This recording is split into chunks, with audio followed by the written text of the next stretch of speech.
بسم الله الرحمن الرحيم.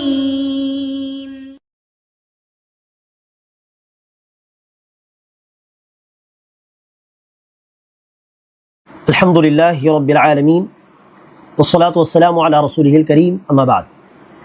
கண்ணியமிக்க சகோதர சகோதரிகளே, இந்த பதிவில் நாம் இன்ஷா அல்லாஹ் பிறரை ஒரு சோதனையில் கண்டால், ஒரு கஷ்டத்தில் ஒரு சோதனையில் நாம் பிறரை கண்டால் அப்போது ஓத வேண்டிய துவா என்ன என்பதை இன்ஷா அல்லாஹ் பார்க்கலாம்.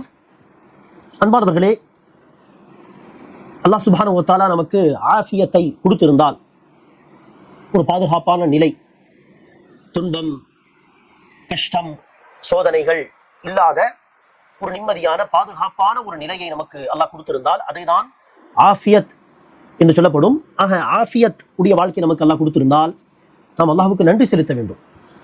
சோதனையை, துன்பங்கள் நிறைந்த வாழ்க்கையை கேட்கக்கூடாது. ஒரு மூமினுடைய வாழ்க்கையில் துன்பம் வந்தால், சோதனைகள் வந்தால் பொறுமையாக இருக்க வேண்டும். ஆனால் நாம் அல்லாஹ்விடத்தில் சோதனைகளை கேட்டு வாங்கக்கூடாது. நபி ஸல்லல்லாஹு அலைஹி வஸல்லம் தடுக்கிறார். ஆஃபியத்தை கேளுங்கள், ஆஃபியத்தை கேளுங்கள் அல்லாஹ்விடத்தில் என்று நபி ஸல்லல்லாஹு அலைஹி வஸல்லம் வலியுறுத்துகிறார்கள். ஆக துன்பத்தை, சோதனை நாம் கேட்டு வாங்கக்கூடாது.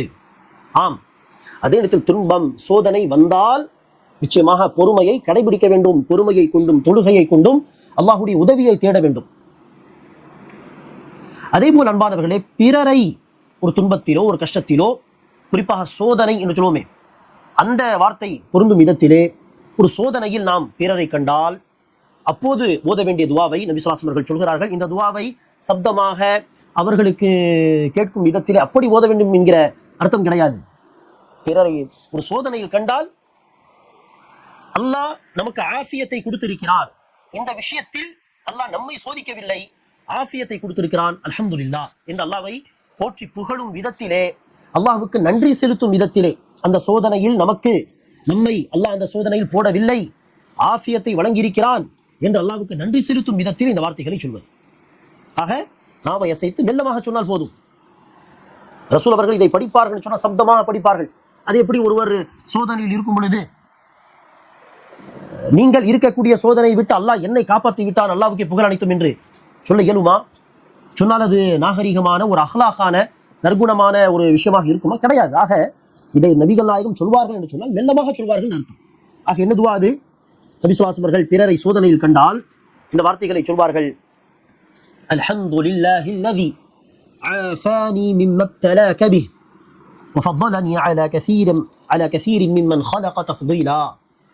அல்ஹம்துலில்லாஹி அல்லதி ஆஃபானி மிம்மா இப்தலாக பிஹி வஃضلني على كثير ممن خلق تفضيلا. அர்த்தம் என்ன? அல்லாஹ் சுப்ஹானஹு வ தஆலா உங்களை எந்த சோதனையில் வைத்திருக்கிறானோ அந்த சோதனையை விட்டு என்னை காப்பாற்றிய, எனக்கு ஆஃபியத், பாதுகாப்பு கொடுத்த அந்த அல்லாஹ்வுக்கே புகழ் அனைத்தும். மேலும் அவன் படைத்த பல படைப்பினங்கள் மீது நமக்கு மேன்மை வழங்கிய, சிறப்பு வழங்கிய அல்லாஹ் சுப்ஹானஹு வ தஆலாவுக்கே புகழ் அனைத்தும். ஆக என்னை அவன் சோதிக்கப்பட்ட அந்த சோதனையில் இருந்து, அல்லது உங்களை சோதித்த அந்த சோதனையிலிருந்து காப்பாற்றிய அல்லாஹ்வுக்கே புகழ் அனைத்தும். அவன் படைத்த பலரை விட என்னை சிறப்பாக்கி வைத்திருக்கிறான் என்று அல்லாஹ் சுப்ஹானஹு வ தஆலாவுக்கு நன்றி செலுத்தும் விதத்தில் இந்த வார்த்தைகளை சொல்வது. ஆக இங்கு அரபி வார்த்தையில் பார்த்தால் மிம்மா இப்தலாக பிஹி, உங்களை எந்த விஷயத்தில் சோதித்தானோ அதை விட்டு அல்லாஹ் என்னை பாதுகாப்பில் வைத்திருக்கிறான், அந்த அல்லாஹ்வுக்கே புகழ் அனைத்தும் என்று சொன்னால், அதற்காக தான் நாம் சொன்னோம், உங்களை என்கிற வார்த்தையை பார்த்து என்ன செய்யக்கூடாது? சப்தமாக சொல்ல வேண்டும் என்று எடுத்துக்கொள்ளக்கூடாது, மெல்லமாக தான் சொல்ல வேண்டும். ஆக இது அல்லாஹ் சுப்ஹானஹு வ தஆலாவுக்கு நன்றி செலுத்தும் விதத்திலே அமைந்திருக்கக்கூடிய ஒரு பிரார்த்தனை. அன்பார்ந்தவர்களே, நாம் அல்லாஹ் சுப்ஹானஹு வ தஆலாவுக்கு, அல்லாஹ் நமக்கு ஆஃபியத்தை வழங்குகிறான், ஈமானை வழங்குகிறான், உடல் ஆரோக்கியத்தை தருகிறான், பொருளாதார வசதியை தருகிறான், சுகமான வாழ்க்கை தருகிறான், எதிரிகளுடைய அச்சம் கிடையாது என்று சொன்னால், இந்த ஒவ்வொன்றும் அல்லாஹ்வுடைய மிகப்பெரிய அருள், மிகப்பெரிய நியமத்.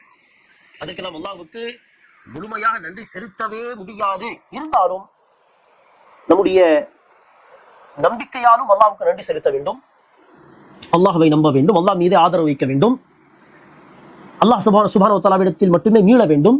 அதே போல செயலாலும் அல்லாஹ்வுக்கு நன்றி செலுத்த வேண்டும். ஆக ஹராம் ஹலாலை பேணி நடப்பது, தொழுகை கடைபிடிப்பது, இதெல்லாம் செயலால் அல்லாஹ்வுக்கு நன்றி செலுத்துவது. நபி ஸல்லல்லாஹு அலைஹி வஸல்லம் நீண்ட நேரம் தஹஜ்ஜுத் தொழுகை நின்று தொழுவார்கள். கால்கள் வீங்கிவிடும், கால்களில் வீக்கம் ஏற்படும் அளவு இருக்கு. ரசூலிடத்தில் கேட்கப்படும், யா ரசூலல்லாஹ், கால்கள் வீங்கும் அளவுக்கு எதுக்காக நீங்கள் தொழுகிறீர்கள்? அதற்கு ரசூல் அவர்கள் சொல்வார்கள், அஃபல அகூன அப்தன் ஷகூரா, நான் அல்லாஹ்வுக்கு நன்றி செலுத்தும் அடியானாக இருக்கக்கூடாதா? ஆக செயலால், இந்த வணக்க வழிபாடுகள் மூலியமாக அல்லாஹ்வுக்கு நன்றி செலுத்துவது, இது மட்டுமல்லாமல் வார்த்தையாலும் நாம் அல்லாஹ்வுக்கு நன்றி செலுத்த வேண்டும். அதற்கு தான் இந்த அல்ஹம்துலில்லாஹ் என்று புகழ்வது, இது போன்ற பிரார்த்தனைகள். ஆக பிறரை ஒரு சோதனையில் கண்டால் இந்த வார்த்தைகளை மெல்லமாக சொல்லி அல்லாஹ்வுக்கு நன்றி செலுத்த வேண்டும். அல்ஹம்துலில்லாஹில்லதி ஆஃபானி மிம்ம இப்தலாக பிஹ் வஃபضலனி அலா கஸீரின் மிம்மன் خلق தஃதீலா.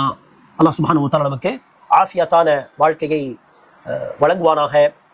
அல்லாஹ்வுடைய நாட்டத்தால், அவருடைய விதியால் நாம் சோதிக்கப்பட்டால், இந்த சோதனையின் பொழுது பொறுமையோடு இருக்கக்கூடிய, பொறுமையை கொண்டும் தொழுகையை கொண்டும் அல்லாஹ்விடம் உதவி தேடக்கூடிய நன்மக்களில் அல்லாஹ் நம்மை சேர்த்துக் கொள்வானாக. ஆமீன். அஸ்ஸலாமு அலைக்கும் வரஹ்மத்துல்லாஹி வபரகாத்துஹு.